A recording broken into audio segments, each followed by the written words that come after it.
الذين آتيناهم الكتاب يعرفونه كما يعرفون أبناءهم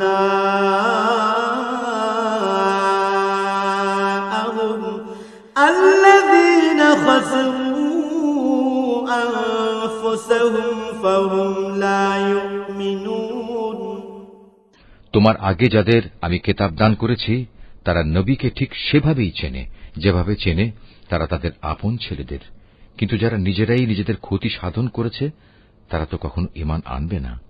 ومن أظلم ممن افترى على الله كذبا أو كذب بآياته إنه لا يفلح الظالمون তার চাইতে বড় জালেম আর কে আছে যে স্বয়ং আল্লাহ তাআলা সম্পর্কে কোনো মিথ্যা কথা রচনা করে কিংবা তার কোনো আয়াতকে অস্বীকার করে? এ ধরনের জালেমরা কখনো সাফল্য লাভ করতে পারবে না। ويوم نحشرهم جميعا